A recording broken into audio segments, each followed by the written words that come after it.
Glória a Deus. Louvado seja Deus por mais uma oportunidade que nos é dada, não é? E como é bom que nós estejamos aqui, não é? Como é bom que o Senhor nos preserva este tempo, no meio de tantas correrias, de tantas coisas que tentam desviar a nossa atenção entre preocupações, afazeres. A todos nós foi dado a graça nessa noite de ouvirmos a sua voz, não é? Que todos aqueles que fazem parte dessa comunidade hoje aqui não estão, tenham também a oportunidade de louvar ao Senhor onde estiverem, porque é tempo, meu irmão, de desacelerarmos para este mundo e acelerarmos rumo à nossa pátria celestial, ao nosso Senhor. Mas a gente fica com os valores invertidos, eu não sei exatamente por quê, a gente tem essa dificuldade, mas que hoje, em nome de Jesus, seja tempo, não é, para a glória do Senhor, de que percebamos acerca disso. Meus irmãos, eu vou pedir a todos que abram comigo sua Bíblia na Epístola de Paulo a Gálatas, no capítulo 6. Capítulo 6, Epístola de Paulo a Gálatas. Quem achou, diga amém.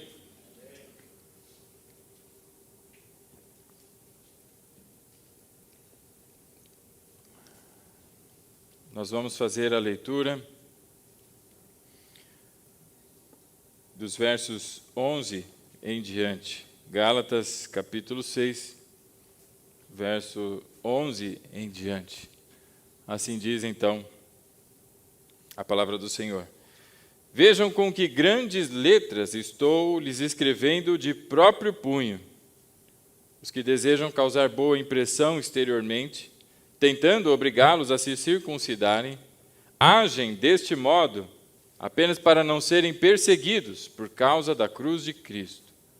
Nem mesmo os que são circuncidados cumprem a lei.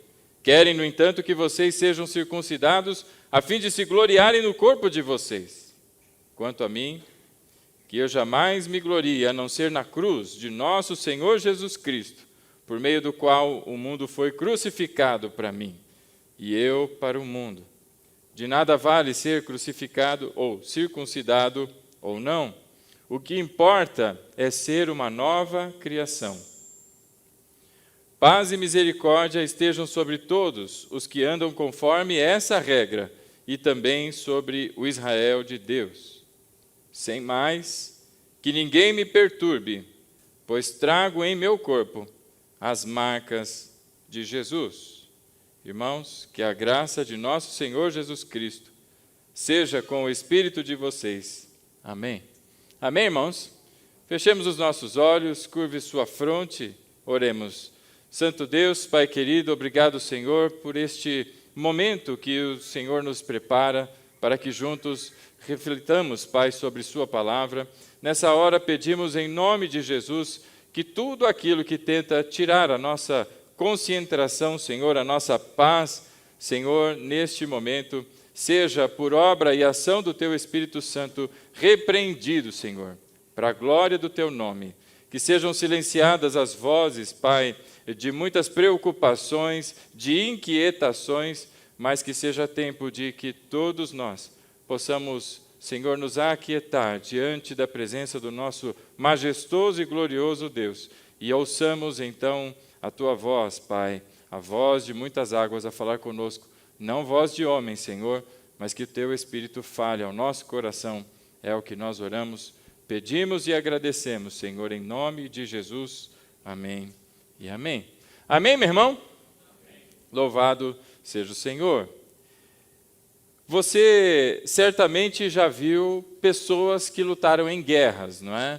Se pela televisão, se alguém da sua família serviu ao exército, talvez tenha servido ao exército, mas não tenha entrado efetivamente para uma guerra, seja alguém que não tenha investido tempo, não é?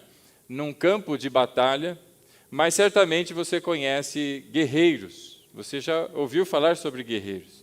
A história conta sobre muitos guerreiros, homens valentes, não é? Outros nem tão valentes assim, mas que enfrentam em campos de batalha, oponentes mais numerosos, como a história dos espartanos, não é? Que diz que cerca de 300 enfrentaram persas e ali, não é? Durante um período conseguiram resistir, mas depois foram todos aniquilados. História de guerreiros.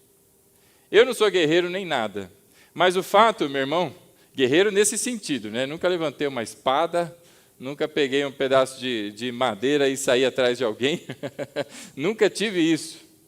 Mas uma coisa que eu tenho em comum com guerreiros, e eu imagino que você também tenha, sejam marcas.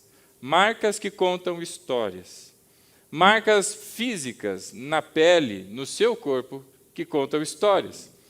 Os guerreiros, eles se apresentam mostrando nas costas as marcas de,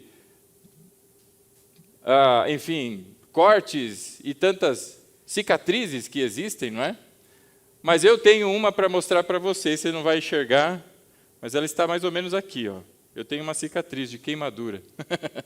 Aqui e um pedacinho do braço. Quando pequeno, pelo menos é o que conta, porque eu não me lembro, eu só lembro do ferro de passar vindo. E caiu sobre mim, e caiu bem aqui no meu braço, porque eu tentei segurar. Eu estava puxando o fio do ferro, parece, e fui repreendido para que eu parasse, mas não parei. E puxei até que ele veio.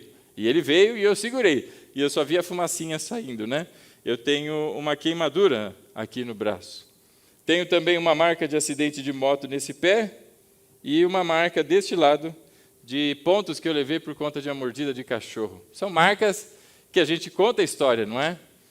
Tem aqueles irmãos, cadê o Cleito? O Cleito tem cicatriz para todo lado. Tem irmão que tem muita cicatriz para contar histórias. E aqui nós observamos o apóstolo Paulo, no meio de uma discussão, não é? Advertindo a igreja de que existem homens, pessoas, dentro e no meio da igreja, tentando desviar a fé, tentando mudar aquilo que é a realidade da pregação do Evangelho, para que sejam eles glorificados e não o Senhor.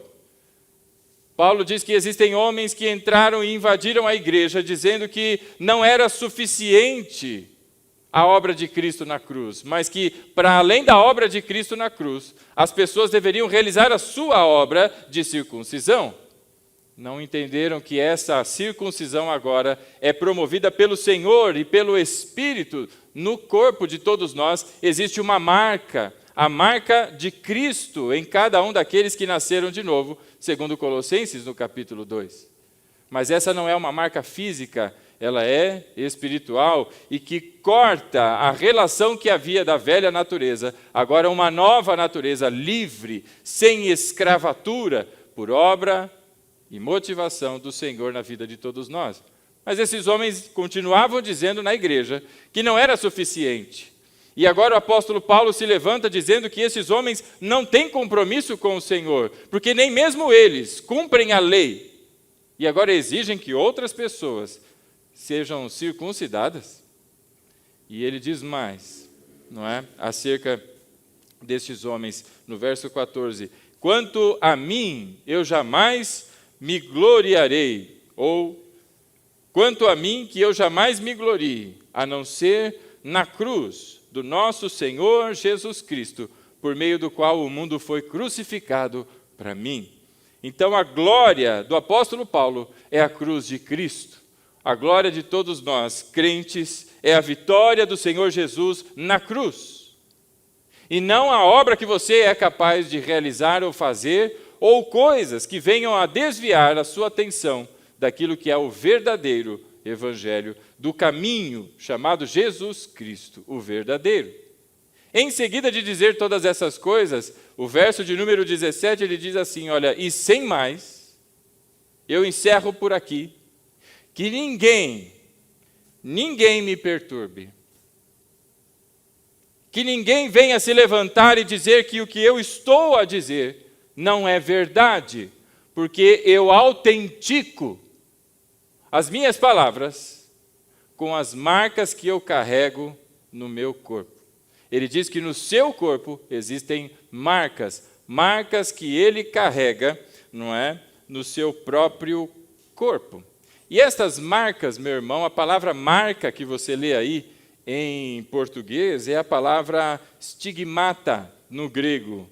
É uma marca física, é uma marca que pode ser tanto entendida como um selo de propriedade.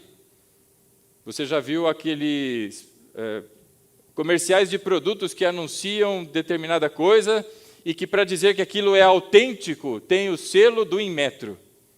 Eu não sei muito bem o que o Inmetro faz. Deve testar o produto, eu imagino, né? E aí ele diz assim, olha, pode comprar que eu testei.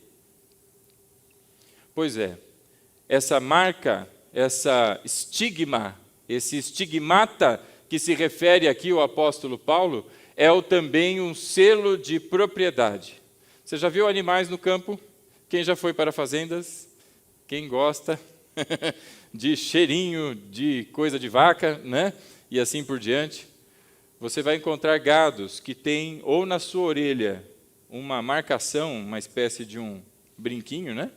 Ou nos cavalos e gados, não é? Na parte de trás, na busanfa, uma marca, dizendo a que aras ou a que propriedade aquele animal pertence. Estigmata, segundo aqui o apóstolo Paulo, faz referência a exatamente essa marca. Essa marca que nós temos de pertencimento ao Senhor. E ele diz, não importa se é circuncidado ou não fisicamente, o que importa é ser uma nova criatura, porque este sim foi circuncidado verdadeiramente, mas espiritualmente, e não na carne, mas no espírito, e é isso que importa, é essa a marca que nós carregamos. Além de se referir a uma marca, que pode ser um símbolo, um logo, ou um brasão de pertencimento, essa marca também se refere a cicatrizes, marcas físicas que são carregadas no corpo. E quem está falando aqui conosco, não é? É o apóstolo Paulo. E é um homem que certamente você conhece a sua história e certamente você se lembra de vários episódios aos quais fisicamente ele recebeu cicatrizes em função do Evangelho. Para que a gente possa ler os relatos dele mesmo, não é? Eu peço a você que siga comigo a segunda epístola aos Coríntios, no capítulo 11. Segunda de Paulo aos Coríntios, no capítulo 11. Marcas físicas. Marcas que contam histórias. Capítulo 11 da segunda de Paulo aos Coríntios. Quem achou, diga amém. Quem achou, diga peraí. Quem não trouxe a Bíblia, irmão, vigia. Capítulo 11 da segunda de Paulo aos Coríntios, olha aí o verso 23. Ele diz assim, são eles servos de Cristo? Estou fora de mim para falar dessa forma. Eu ainda mais. Trabalhei muito mais. Fui encarcerado mais vezes do que eles. Fui açoitado mais severamente e exposto à morte repetidas vezes. 5 vezes recebi dos judeus 39 açoites. 3 vezes fui golpeado com varas, 1 vez apedrejado. 3 vezes sofri naufrágio. Passei 1 noite e 1 dia exposto à fúria do mar. Estive continuamente viajando de uma parte à outra. Enfrentei perigos dos rios, perigos de assaltantes, perigos dos meus compatriotas, perigos dos gentios, perigos na cidade, perigos no deserto, perigos no mar e perigo dos falsos irmãos. Trabalhei arduamente, muitas vezes fiquei sem dormir, passei fome e sede e muitas vezes fiquei em jejum, suportei frio e nudez. Além disso, enfrento diariamente uma pressão interior, a saber, a minha preocupação com todas as igrejas. Quem está fraco? Que eu não me sinta fraco. Quem não se escandaliza? Que eu não me queime por dentro. se devo me orgulhar, que seja nas coisas que mostram a minha fraqueza. O Deus e Pai do nosso Senhor Jesus, que é bendito para sempre, sabe que não estou mentindo. Em Damasco, o governador nomeado pelo rei Aretas mandou que se vigiasse a cidade para me prender. Mas de uma janela na muralha, fui baixado numa cesta e escapei das mãos dele. Até aqui, um breve resumo, um breve relato. Meus irmãos, você já pensou passar mais de 20 horas no mar, à deriva, boiando, em função de um naufrágio? Eu não consigo imaginar isso. Ser apedrejado, açoitado várias vezes, apanhou com vara, fora todas as ofensas e tudo aquilo que de maneira, agressões verbais vieram contra o apóstolo Paulo. E o motivo de tudo isso qual é? Porque ele era muito bom?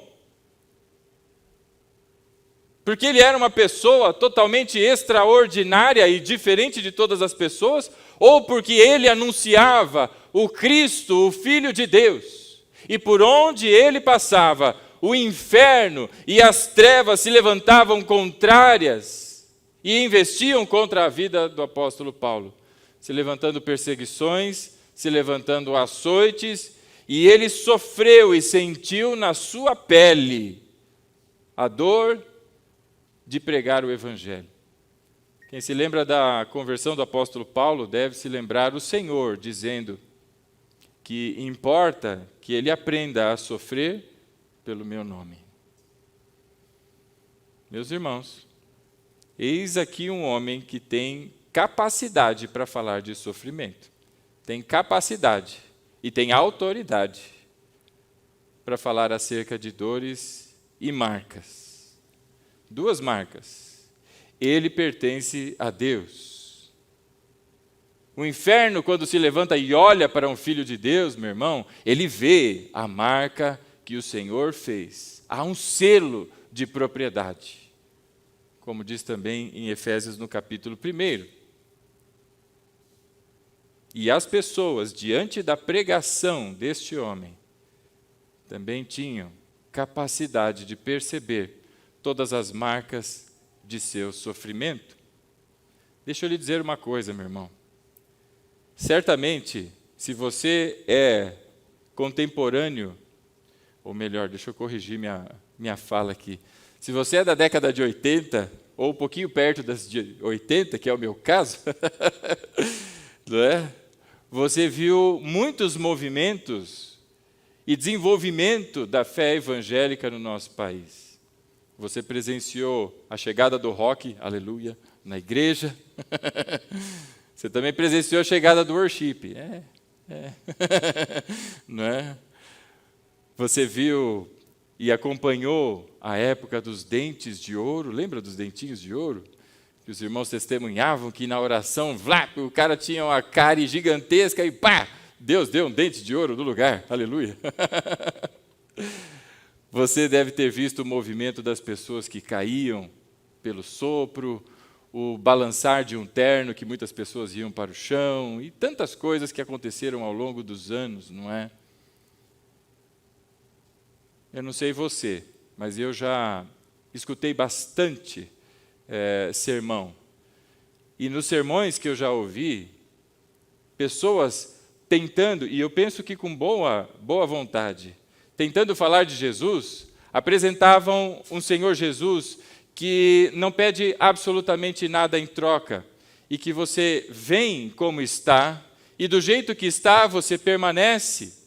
A vida com Cristo, agora o Senhor Jesus te livra do inferno, e você segue a vida vivendo ela da maneira como você bem entende, porque agora você é de Deus e pronto.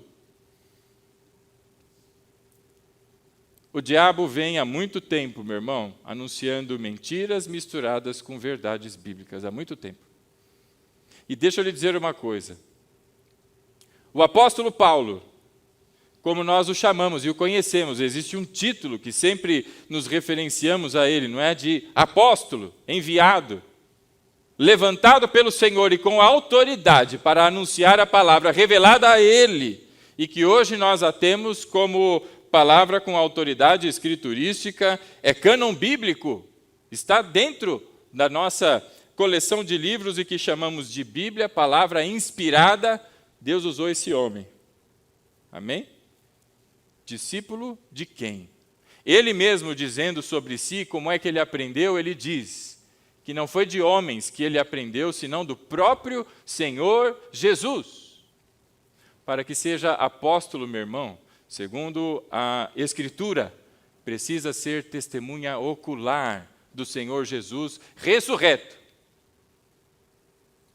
O apóstolo Paulo viu. Os muitos chamados apóstolos hoje, meu irmão, não têm essa prerrogativa. Mas, respeitosamente, a gente faz referência quando precisa falar sobre alguém que arroga para si tal título. Mas eis aqui um discípulo do Senhor, um servo leal, e que enfrentou todas essas coisas.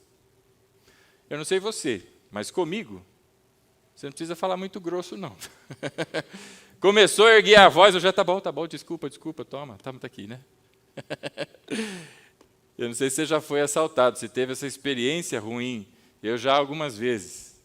Numa delas, o cidadão estava armado. Ele me deu um tapa na cabeça a 90 por hora na Marginal. Eu estava de moto, tive que parar. E o cara ficou o tempo inteiro com aquela coisa apontada para mim, né? Foi segundos, talvez um minuto. E sumiu com a moto. Quase que eu falei para ele, meu senhor, guarda isso aí. Era só você me pedir, desce e me dá a moto, que eu faria. Não precisa tudo isso de agressão. Né? Para que essa violência? Tem gente que com muito menos, não só paralisa, mas paralisa a vida. O apóstolo Paulo contou para você, na leitura que fizemos na 2 aos Coríntios, que ele foi apedrejado. Você já tomou uma pedrada? Meu irmão, outro dia eu desci para brincar na rua e saí todo feliz, a meninada estava jogando bola, o golzinho era marcado com as havaianas, né? Uma havaiana de cada lado assim era o golzinho, e a meninada na rua até que jogava bem, né? Eu que nunca joguei nada, e aí estou lá brincando, daí a pouco eu não sei de onde veio, mas a bola veio na minha cara, assim, pá! Mas veio com tanta força que eu fui para trás assim. Rapaz, naquela época não tinha o Matrix, senão eu ia tentar desviar, mas não deu. Mas tomei uma bolada no meio da fuça, irmão, que eu não sei como é que os dentes ficaram e o nariz não entortou. Ficou no lugar, né? Tem uns irmãos aí que dão umas corrigidas na napa aí, né? Eu não... Acho que não está torto não, né? Mas foi-lhe uma bolada, eu vi estrelinha, vi um monte de... Eu vi de tudo naquele dia, depois que eu tomei aquela bolada. Foi uma bolada, a bola é macia.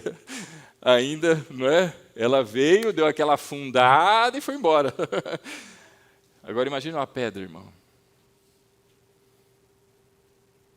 Eu lembro da meninada brincando com o estilingue, não é?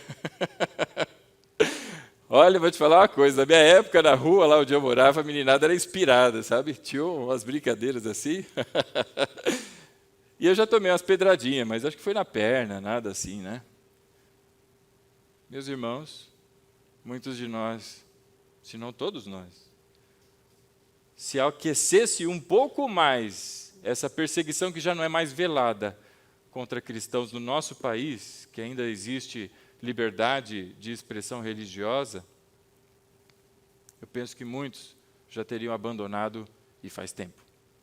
Porque nem vir à igreja estão conseguindo. Imagina se apertasse uma perseguição.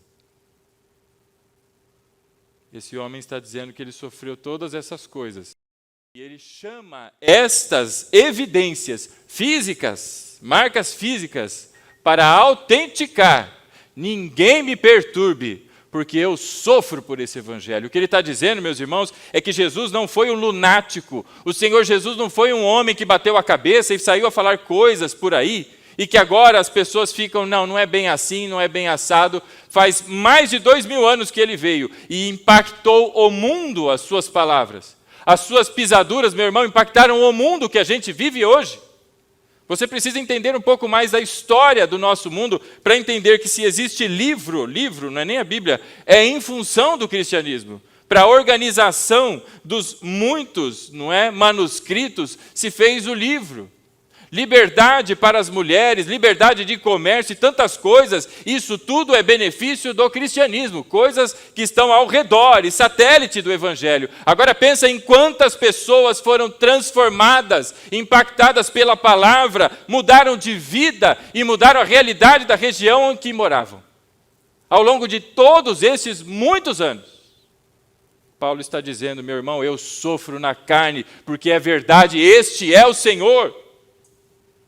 Pessoas que morreram no Coliseu, tiveram a sua carne toda dilacerada por animais, feras, com todo tipo de açoite que você possa imaginar, pregadas em madeiro também, como foi o Senhor Jesus, e elas não voltaram atrás. O que faz alguém, meu irmão, entregar a sua vida em favor de uma verdade, senão porque ele realmente acredita nas palavras do Senhor Jesus. E se fosse mentira, já teria sido passado e a gente conheceria de ouvir falar uma história por aí. Mas eu penso que se você está aqui é porque a palavra de Deus impactou a sua vida. Você já ouviu falar de um tal de a Jonestown lá, como é que era o nome daquele pastor? Ou falso pastor? Pastor John Guachachara, aqui na região do Panamá, não faz muito tempo não, na década de 70 aí, o homem, você lembra? Como não lembra, meu irmão? Mais de 1.000 pessoas foram encontradas mortas, porque cometeram suicídio coletivo, porque estavam ouvindo um homem que se dizia ser o Messias. Em Jonestown, esqueci o nome do homem agora. Como é que eu esqueço o nome desse homem, rapaz? Isso aí, mas você certamente vai ficar curioso, vai dar uma gugada. Você deve ter visto imagens. O helicóptero passou por cima da propriedade e tinham vários corpos, crianças e adultos, espalhados no entorno da propriedade.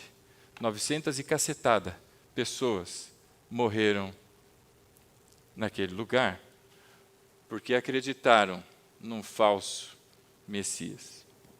Você ouve falar desse cara hoje? Ninguém nem sabia que esse cara existiu. Ele disse que era o Messias. Porque Cristo, meu irmão, é o Filho de Deus.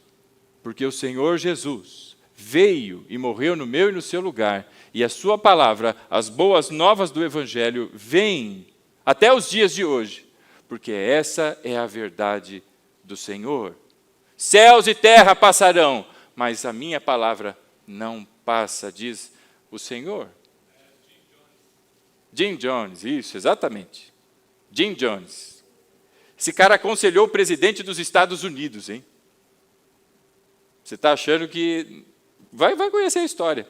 No YouTube, se você pesquisar, tem um áudio de mais de 50 minutos, em que você ouve os últimos momentos. É terrível. Eu escutei aquela coisa. Ele argumentando. As pessoas, não, vamos fugir para a Rússia, vamos não sei o que. Ele, não, vem comigo, sou eu estou dizendo, eu sou o seu Senhor, eu sou o Messias, pode tomar isso aqui porque nós vamos direto para o paraíso. E você escutava ao fundo crianças chorando, gente chorando porque não queria, e barulhos de correria. Meu irmão, que coisa terrível. Paulo diz, eu carrego no corpo as marcas, ninguém me perturbe. Porque essa é a verdade do Evangelho. Deixa eu lhe dizer uma coisa, ser discípulo de Jesus tem custo. Ser discípulo de Jesus, meu irmão, exige de você coisas que, infelizmente, nesses muitos anos de pregação de um suposto evangelho no nosso país, isso não tem sido falado, porque não atrai pessoas, não é? Dizer que você tem que fazer algumas coisas que você talvez não goste, pode não atrair. Mas eu queria que você ouvisse o Senhor Jesus a falar, e não a minha voz. Por isso vamos para Lucas, no capítulo 14. Capítulo 14 do Evangelho segundo Lucas.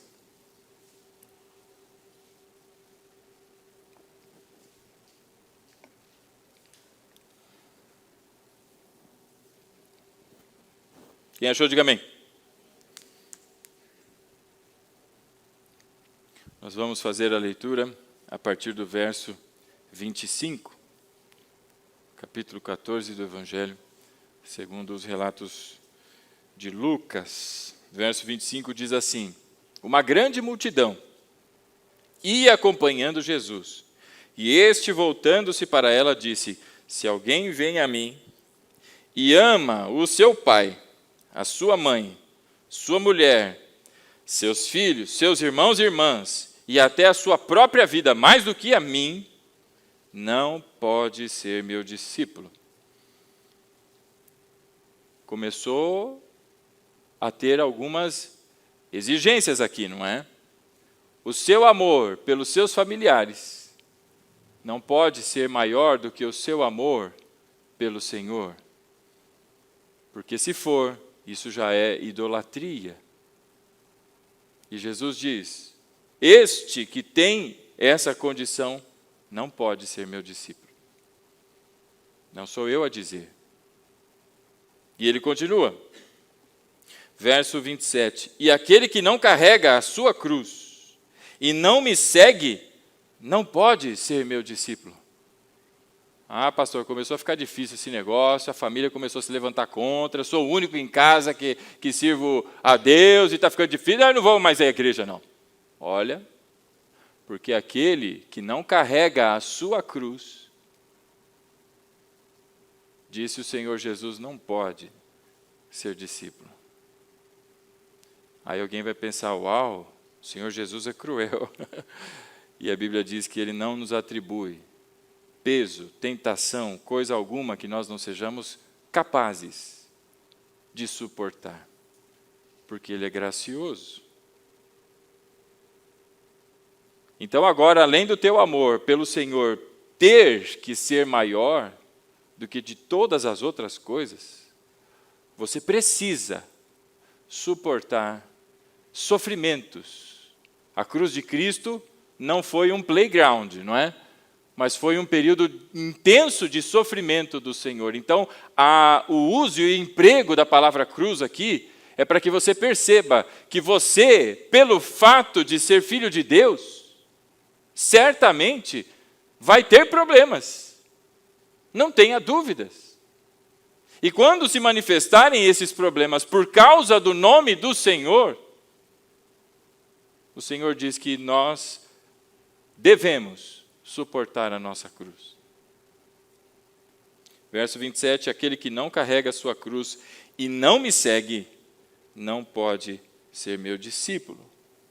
Verso 28, qual de vocês que se quiser construir uma torre, primeiro não se assenta e calcula o preço, para ver primeiro se tem dinheiro suficiente para completá-la, pois se lançar o alicerce e não for capaz de terminá-la, todos que a virem rirão dele, dizendo, este homem começou a construir e não foi capaz de terminar. Quem está ensinando isso, irmão? Amém, Jesus. Um amigo meu lá do interior de São Paulo me mandou um vídeo. E o vídeo era um desses pregadores bem famosos de internet, bem famosos. Eu acho que ele me mandou de provocação. Né? Eu não acompanho metade exatamente para não ter, né? Para eu carregar minha cruz. E aí ele me mandou o videozinho. No vídeo, o homem dizia o seguinte, que na planilha orçamentária de crente, tem que existir uma linha lá chamada milagre. O que ele estava querendo dizer com isso? Que se você fecha a sua conta todo mês, você não é servo de Deus.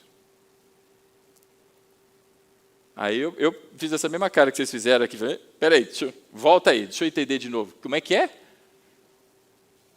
Se você ganha 10 e gasta 8, você não é filho de Deus. Porque filho de Deus ganha 10 e gasta muito mais do que 10. Porque existe uma linha milagre e o Senhor é provedor e abastece o teu milagre.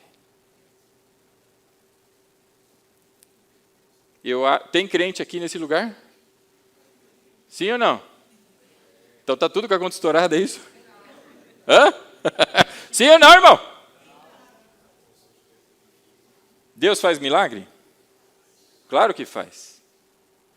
Agora, Deus nos ensina a ser irresponsáveis, a ponto de não cuidar do nosso orçamento, ou o Senhor, é a falta que faz a Bíblia, né? Ou o Senhor Jesus acaba de dizer a você, que se você for começar uma empreitada, antes de qualquer coisa, faça as suas contas, e veja se você tem fôlego para dar sequência, para que quando depois de começado não conseguir completar, você não seja um vexame e alvo de chacota entre as pessoas, porque não deu conta lá, bobão, etc.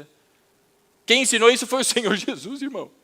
E tem um homem falando em nome de Deus, dizendo que pode estourar a conta, irmão, porque está te faltando fé. Milagre é a linha do orçamento. Quem tem uma linha chamada milagre no orçamento?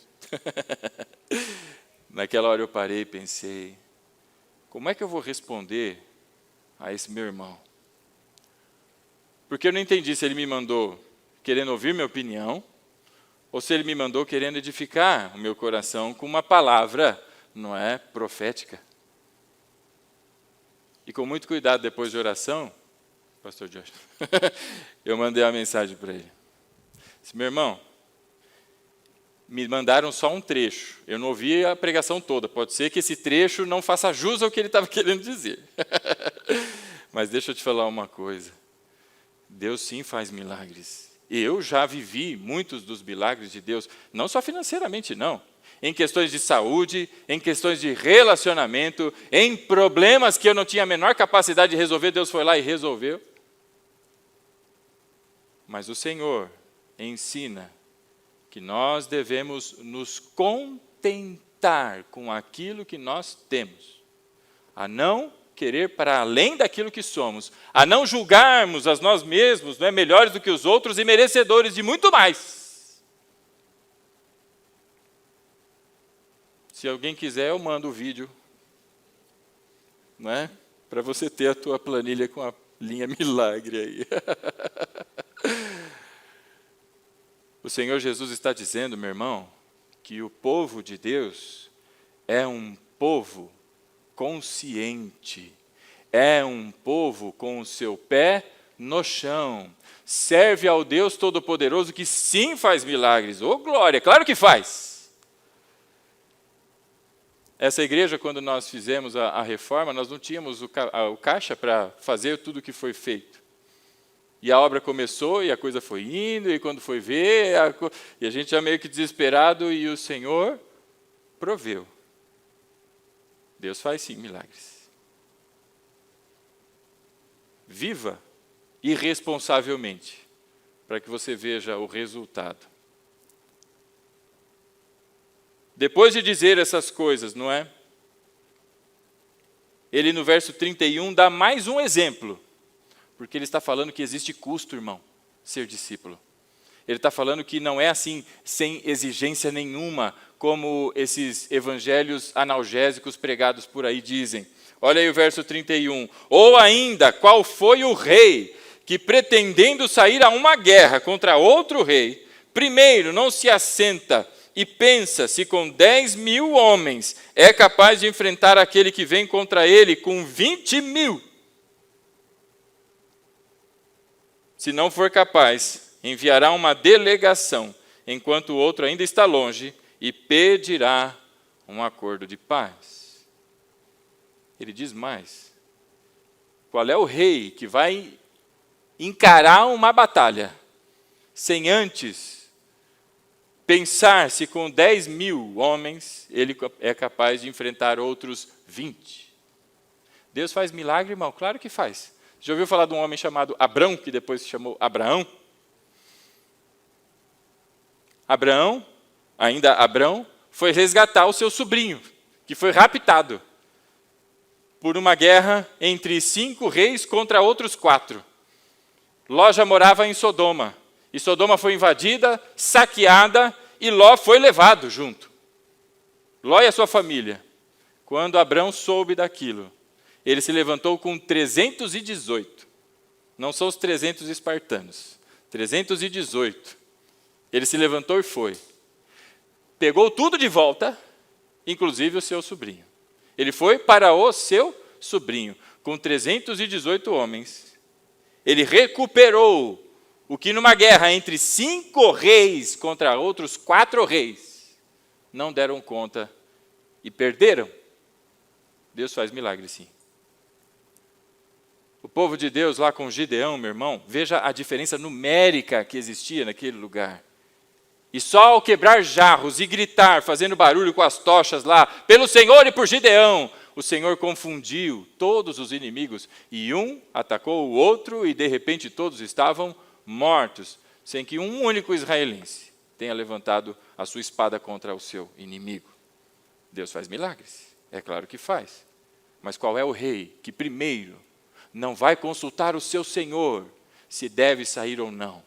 Qual é o rei que primeiro não faz as suas contas se essa é uma briga que eu devo sim enfrentar ou devo pedir um acordo de paz? Em seguida de dizer tudo isso, o Senhor Jesus diz assim, verso 33, da mesma forma. Que forma? Da forma que aquele que vai fazer uma casa primeiro soma se tem dinheiro suficiente.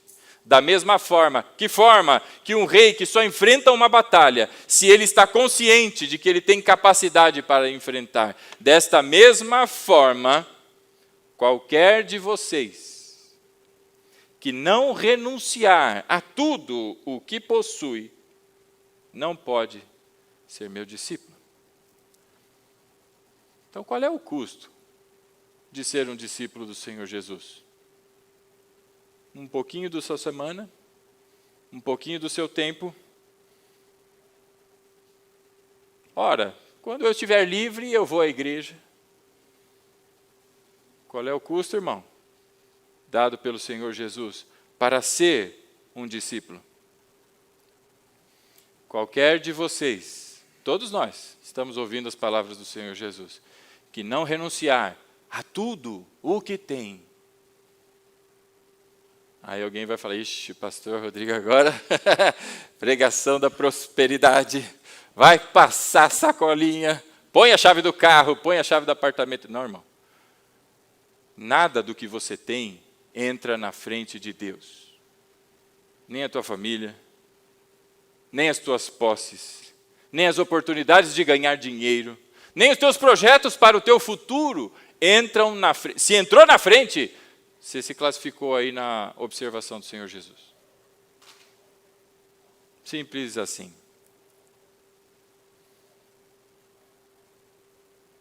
Qualquer de vocês, verso 33, que não renunciar a tudo o que possui, não pode ser meu discípulo. Ai, pastor, mas a vida está difícil. Está para você, está para mim, está para todas as pessoas. E deixa eu lhe dizer mais. Existem pessoas que não conhecem a Cristo. E não tenha dúvidas, está ainda mais difícil para eles. Imagina viver nesse mundo tenebroso que nós vivemos, sem a sombra da presença do Senhor. Meu irmão, eu não sei o que seria mais forte do que a visão de um inferno. Custo para ser discípulo. Marcas de experiência com Deus.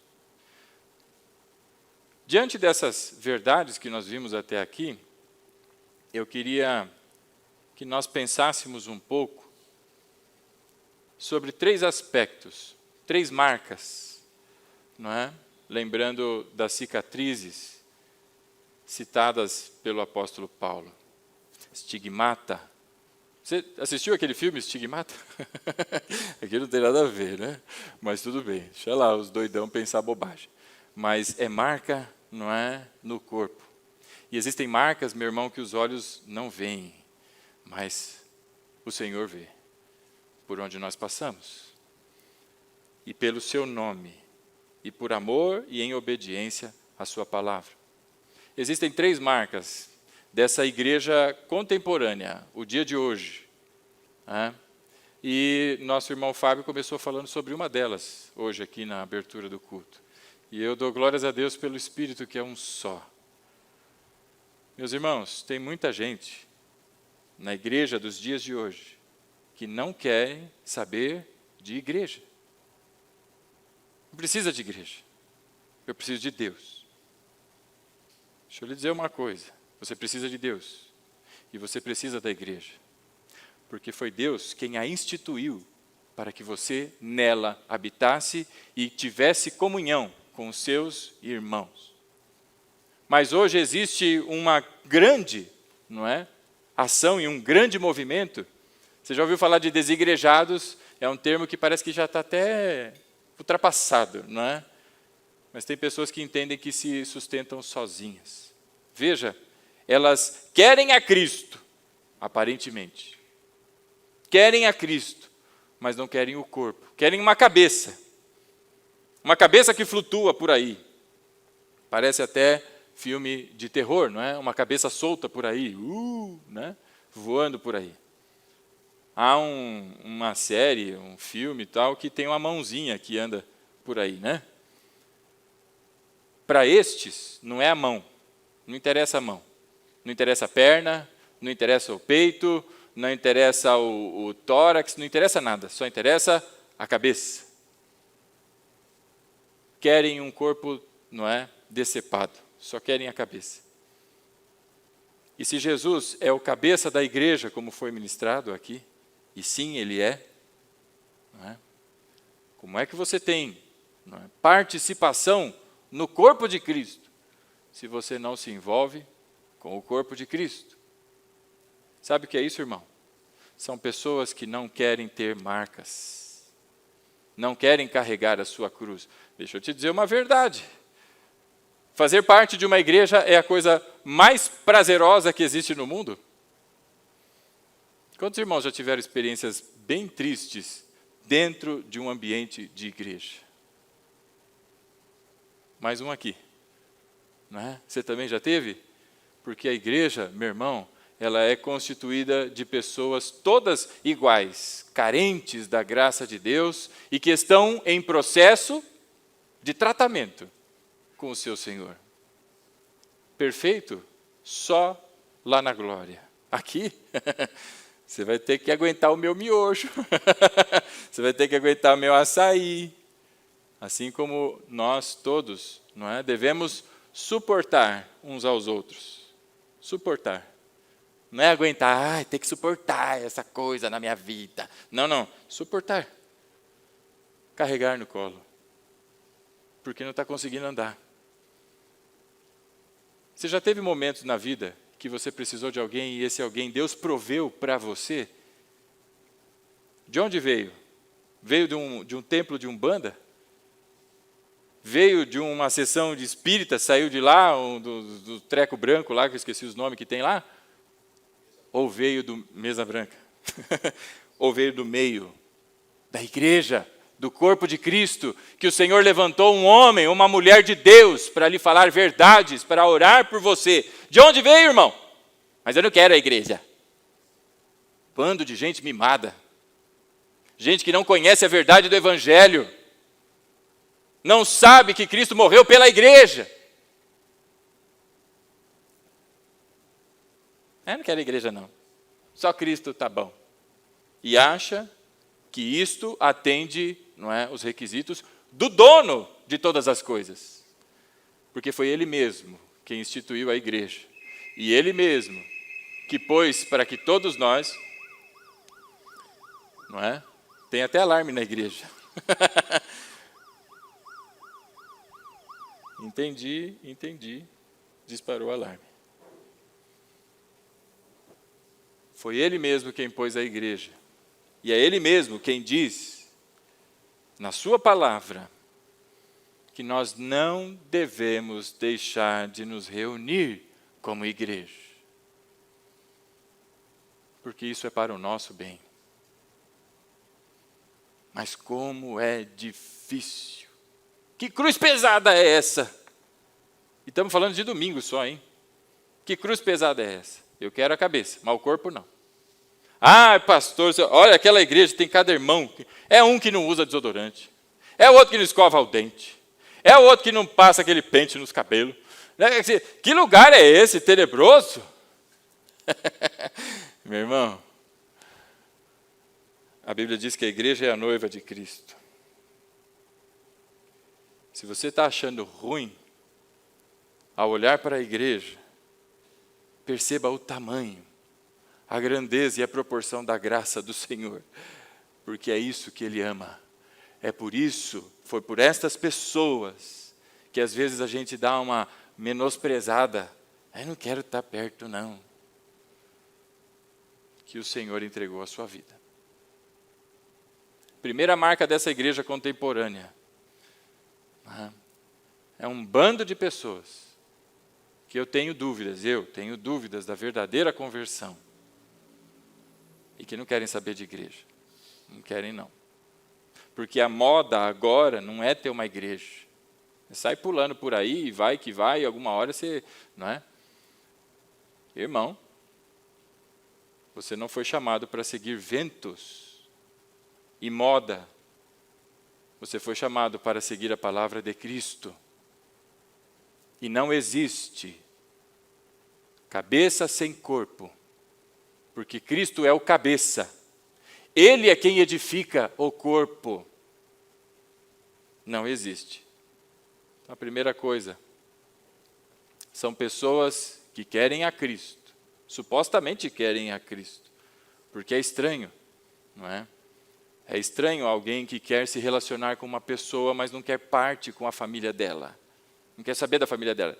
É estranho, porque a família nunca vai deixar de ser família, ou vai? Meu pai vai deixar de ser meu pai algum dia? Minha mãe vai deixar de ser minha mãe? Eles podem me desertar alguma... Mas eu saí dos dois. E isso não muda. Como pode alguém querer se relacionar com alguém e não querer a sua família? Vai ter muita dificuldade, é difícil, gente chata, gente pega no pé e tudo mais. Agora você que se adapte e aprenda a viver, porque isso é maturidade. Primeira marca, a gente que quer a cabeça e não quer o corpo. A segunda marca, meu irmão, é o oposto disso. E até nas palavras que Fábio usou, ele citou a mula sem cabeça. Não é? Você conhece essa não é parábola, folclore, lenda, né? Você conhece, não conhece? Da mula sem cabeça? É a história de uma mulher que gostava de um padre, mas era um amor proibido, e era um amor que foi condenado, então aquela mulher começou a se tornar uma besta. Eu acho que era toda sexta-feira, eu já não lembro mais. Mas de sexta-feira ela virava o bicho. E ela virava uma mula. Só que sem cabeça, e no lugar da cabeça tinha labaredas de fogo. E ela comia as unhas das pessoas, não é? Se ela não tem cabeça, como é que ela come? É uma coisa esquisita. Mas é a mula sem cabeça. Não é? Tem pessoas que querem os benefícios que a comunidade oferece, mas não querem saber de Cristo. Não querem o cabeça. Não querem, de jeito nenhum. Para vir um e falar que eu não posso mais viver deste jeito? Para vir e dizer que agora... O quê? Eu tenho que renunciar às coisas que eu gosto? Eu tenho que renunciar a uma partida de futebol? O que acrescenta na tua vida, irmão? Para prestar culto ao Senhor? Eu vou ficar na frente da televisão. Eu quero saber os benefícios que a igreja oferece. Não é? E tem muitos. Mas de Cristo eu não quero nada, não. Você se lembra da segunda multiplicação de pães? Você se lembra do episódio das pessoas seguindo Cristo, de uma margem à outra? E indo falar com Jesus, dizendo, ora, mas quando que você saiu de lá, chegou aqui, a gente e tal, e já tomaram uma do Senhor Jesus, não é? Vocês não vieram por minha causa. Vocês não vieram pelo que eu estou aqui ensinando. Vocês vieram porque vocês comeram pão. Vocês vieram porque encheram a sua barriga e estão querendo encher de novo. 10 leprosos foram curados. 9 seguiram a vida. Voltaram para as suas atividades. 1 voltou. 1 apenas. E este que voltou, nem de de dentro da comunidade era samaritano.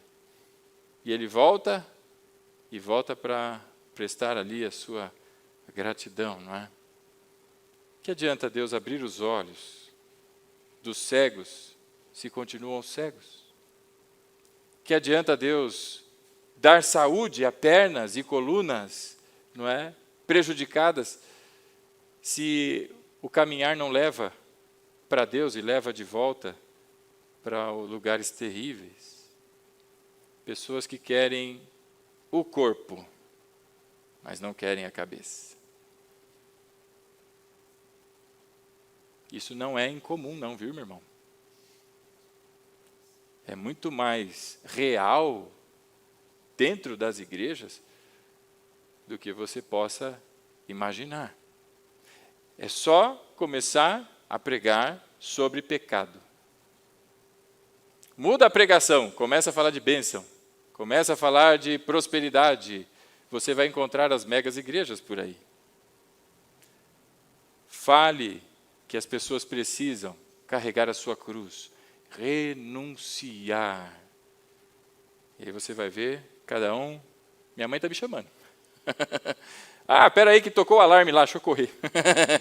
Não é? E ó, pernas, para que te quero? As pessoas querem o corpo e os benefícios que o corpo dá. A igreja não. Nós temos ação social aqui na nossa comunidade. E glória a Deus por isso.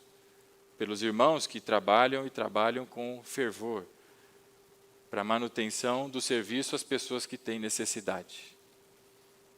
Aos domingos, pela manhã, quando é feita a distribuição da sopa, não é? Das cestas, podia dar uma sopa também, né, de manhã, né? Já, café da manhã já aquele sopão, né? Cheio de cenoura saindo para um lado, assim, macarrão. E ainda podia ser aquele macarrão enroladinho, o outro com alfabeto, que a pessoa já até monta o versículo, né? Carregar a cruz. Aquele monte de gente. A maior parte delas não volta. Vem para buscar a sua cesta.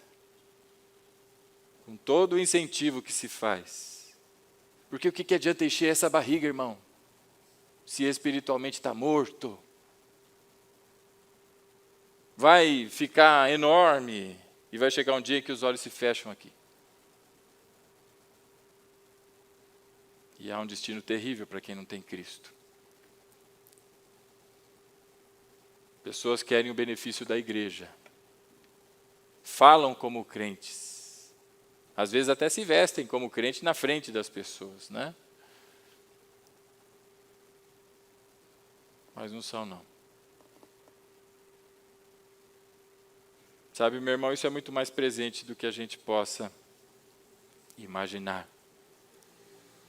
Essas pessoas amam o benefício, mas não amam Cristo.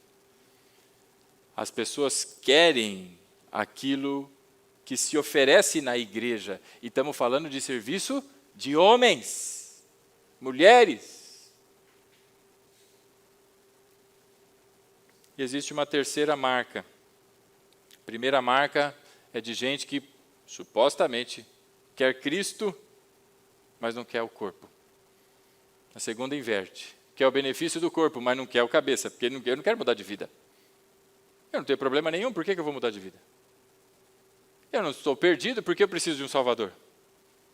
Mas o que a igreja oferece me interessa. Sabe o que é engraçado? Muitos entraram assim por causa das menininhas, né? Para ir conhecer menininha. Mas quando entrou, o Senhor trabalhou. E hoje serve a Deus. Louvado seja o Senhor, por esses que o Senhor converteu. Mas tem um terceiro, meu irmão, grupo. E tem uma terceira marca que é terrível.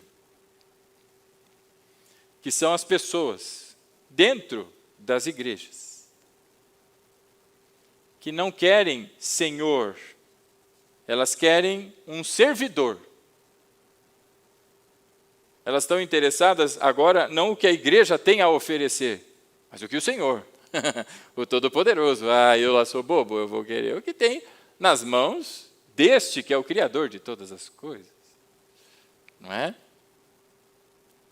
Não me importa servir ao Senhor. Imagina, eu vou servir ao Senhor para quê? Tanta gente naquela igreja lá, eles que sirvam lá a Deus. Não é? O pastor está precisando de ajuda? Ele que se vire. Ele não é vocacionado? Ele que se vire, Ué, Deus que o chamou, Deus que o capacite lá, Deus que dê a ele condições. E Deus tem dado. Mas as pessoas ainda não acordaram, não despertaram. Eles querem um servidor, não querem um senhor. Querem aqueles que eles possam dar ordens. Eu decreto, em nome de Jesus. E ainda fala com imposição de voz, não é? Que tal coisa aconteça. Pá! Eu preciso de um servidor. Porque o governante sou eu. É o meu egão, meu umbigo gigantão que manda. Meu irmão, é tão pequeno o pensamento de determinadas pessoas. Estão diante do Criador de todas as coisas, mas não querem servi-lo. Querem que Ele os sirva. Essa é a marca da igreja. Dos dias de hoje. Um buzilhão de pessoas que afirma ser de fé evangélica, não é? Mas que quando você para conversar e pergunta sobre a sua conversão, meu irmão, ela só diz que sentiu um negocinho na barriga. Sentiu um negocinho na barriga, meu irmão, pode ser piriri, vá ao banheiro, né? Não, veio gente que não tem consciência da sua condição e não se arrepende. E porque não se arrepende, não busca mudança de vida. E está achando que vir à igreja é tão somente, não é? Um evento social aos domingos. E que você está fazendo até muito. Que você ajuda, não é? Você põe algum dinheiro lá no gasofilácio, ou na salva, ou no saquinho, para quem não sabe o que é o gasofilácio, né? E acha que, estou bem, fiz tudo o que eu deveria fazer, mas se esqueceu de prestar atenção no Senhor da igreja, que diz que, da mesma forma, qualquer de vocês que não renunciar a tudo o que possui, não pode ser o meu discípulo. Palavras do Senhor Jesus, e que diz para todos nós que há um custo para ser discípulo. E deixa eu lhe dizer uma coisa, o benefício disso é para mim e é para você. Porque nós somos transformados, mudados no nosso jeito de pensar, de olhar a vida, mas a gente às vezes não quer carregar a cruz, não. Deixa os irmãos carregar, tem uns irmãos lá com os lombos grandes assim, Deus bota um pouquinho mais de peso lá e está tudo certo. Né? Você já na escola fez trabalho em equipe? Não sempre tem um que nunca aparece nas reuniões, que nunca faz pesquisa nenhuma, mas o nome tem que colocar o nome daquele elemento lá para constar no trabalho. Né? Você fica feliz com isso? Você fica, paz do céu, vem aqui, meu irmão Marcelo, usando como exemplo, né? Vou colocar seu nome aqui no trabalho. Fiquei nos últimos 3 meses trabalhando mais de 18 horas por dia, mas vou botar seu nome. Com muita alegria, inclusive. Né? Você ficaria feliz com isso, meu irmão? Lógico que não, né? E tem muito crente trazendo a realidade triste de uma escola para dentro da igreja. Tem custo, irmão. Se ninguém nunca havia dito isso a você, e eu aqui peço que você preste atenção nas palavras do Senhor Jesus. Há um custo.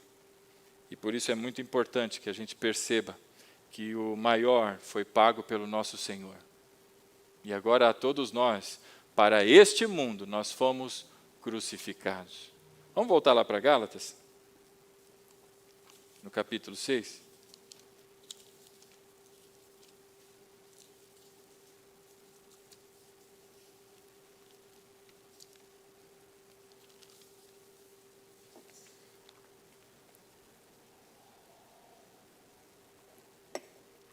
Gálatas, no capítulo 6, verso 11. Vamos novamente fazer a leitura, não é?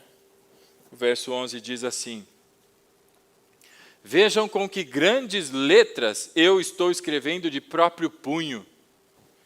Meu irmão, existem estudiosos que observam isso como uma deficiência visual do apóstolo Paulo, como se ele já tivesse dificuldades para enxergar.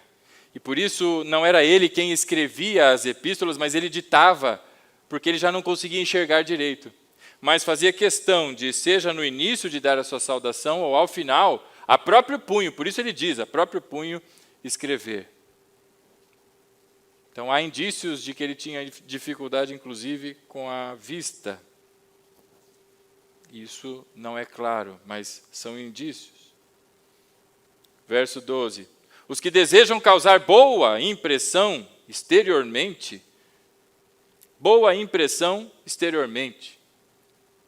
esses midiáticos, esses que anunciam somente as benesses, não é?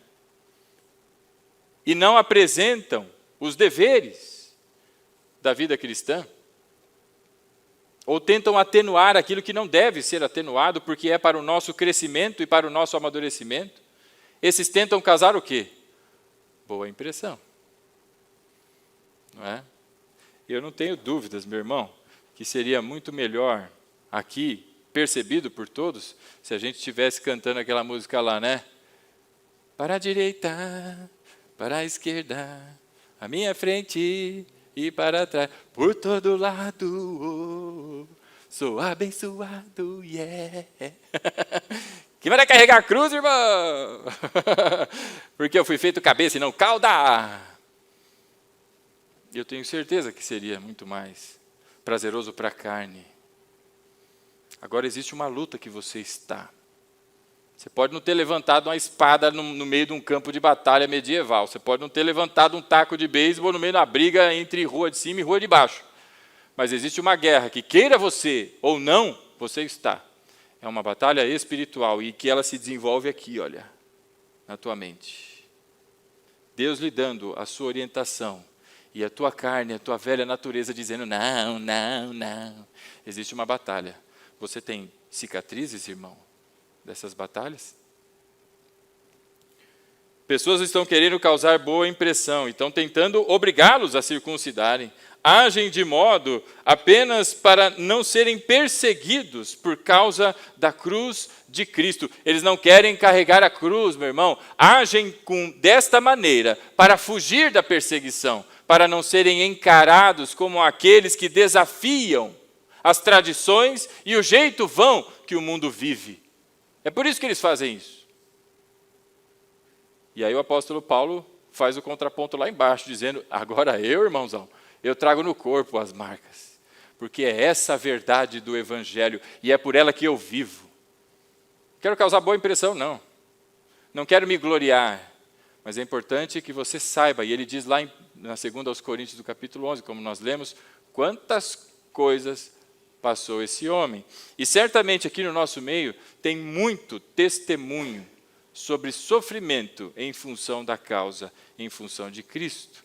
Seja perseguição, sejam tempos de oração por alguém da família, quantas coisas, não é? Mas aqui ele não está querendo causar boa impressão, não. Ele está querendo anunciar a verdade. Verso 13, nem mesmo os que são circuncidados cumprem a lei, falam de coisas que nem eles mesmos praticam. Querem, no entanto, que vocês sejam circuncidados, a fim de se gloriarem no corpo de vocês. Estes que falam, não é, abertamente sobre você deixar todas as suas posses dentro da igreja, são exatamente estes que não fazem a mesma coisa, mas pegam o que os outros deram. Verso 14, quanto a mim, que eu jamais me glorie, a não ser na cruz do nosso Senhor Jesus Cristo, por meio da qual o mundo foi crucificado para mim. Meu irmão, há uma consciência de crente aqui sendo explicada. Se o mundo não foi crucificado para você, se você ainda flerta com o mundo, se você ainda tem paixões pelas coisas que o mundo faz, mas é tão legal. Ontem, saindo daqui, nós tivemos o curso de batismo, né? Atravessando a rua aí, tem um lugar aí do pessoal do, como é que o irmão falou? Do Ziriguidum aí, né? Aí na frente. Tem aí na frente. E a hora que eu saí, não sei se meu pai e minha mãe repararam, mas a música que estava sendo cantada é música que você escuta em churrasco por aí, no meio do negócio de oferenda ao cão, né? E eu prestei atenção e falei, credo. E quantas pessoas cantam isso achando que, uau, está lá, né? E está lá exatamente cantando hinos, não é, que não louvam a Deus, mas louvam o diabo, sendo entoados no meio aí do templo, não é, ou do terreiro, sei lá o nome que dá para esse ajuntamento aí, né? Então, deixa eu lhe dizer uma coisa, hoje o dia inteirinho, um vizinho meu ligou esse tipo de música e ficou os batuques o dia inteirinho. Bom, você sabe o estilo de música que eu gosto. Então, foi duplo sofrimento. Além de ficar o tempo inteiro orando, pedindo para Deus repreender. Senhor, faz acabar a energia. Né? Tenha misericórdia, sei lá, faz alguém tropeçar no fio, quebrar alguma coisa ali. Né? Ele diz no verso 14, quanto a mim, que eu jamais me glorie, a não ser na cruz do nosso Senhor Jesus Cristo, por meio do qual o mundo foi crucificado para mim e eu para o mundo. Acabou! Não tem mais relação. Morreu! O mundo morreu para mim e eu para o mundo. Agora eu persisto aqui neste lugar para o anúncio do Evangelho, para o exercício da obra do Senhor Jesus. Meus irmãos, pessoas ouvem isso e, puxa vida, isso é muito pesado para mim. Ora, se Deus dá graça, dá forças, dá caminho e dá condições, por que isso se torna um peso? Ao contrário, essas palavras do apóstolo Paulo não são de lamento e dizendo, sabe, como aquele que diz, faz 40 dias que eu estou jejuando, sabe? Que fome, mas é para o Senhor, aleluia, ou glória. E faz aquela cara do urso, né? Do pica-pau lá. Ai, que fome. Para que as pessoas olhem para você. Ele está falando com um tom de alegria. É com amor e com senso de gratidão que ele faz isso, porque já morreu para o mundo. Agora é dia a mais ou dia a menos, sabe o que acontece? O dia a mais te separa do teu berço e te aproxima da cova. E quando chegar este dia, se você está em Cristo, meu irmão, o último dos inimigos, não é? A morte acabou. É eternamente para junto de Deus. Mas tem pessoas que estão presas. Eu preciso disso, eu preciso daquilo. Eu tenho que fazer aquele outro, eu preciso alcançar tal coisa. Meus irmãos, nós que somos de Cristo, para o mundo nós morremos. E o mundo morreu para a gente. Agora, se ainda está tendo um amorzinho aí pelo mundo, eu tenho que me parecer com o mundo, então tem coisas que precisam ainda ser trabalhadas. Verso 15, de nada vale ser circuncidado ou não, o que importa é ser uma nova criação. Paz e misericórdia estejam sobre todos os que andam conforme esta regra e também sobre o Israel de Deus. E sem mais, que ninguém me perturbe, pois eu trago em meu corpo as marcas de Jesus. O estigmata de Jesus. Os estigmas de Jesus no corpo. E aí eu queria fazer uma pergunta a você. Você tem as marcas de Jesus no corpo?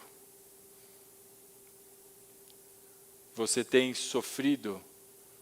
Porque renunciar é um sofrimento. Deixar aquilo que lhe dá satisfação natural para observar aquilo que agora é em Cristo é a verdadeira satisfação, isso é uma luta. E é uma luta diária, é uma luta constante. De gente que não consegue, não é, abandonar determinado vício, não consegue abandonar determinada situação, ela está em luta, está em guerra. Existe o diabo, demônios, o inferno se levantando contra a vida, mas ela está flertando com o mundo, em vez de se aproximar de Deus. Não quer a igreja, não quer a cabeça, não quer um senhor, quer um servidor. Irmão, como é triste a realidade do que nós chamamos de igreja brasileira. Por isso a pergunta que eu faço a você e convido a se colocar de pé nessa noite: você tem as marcas de Jesus?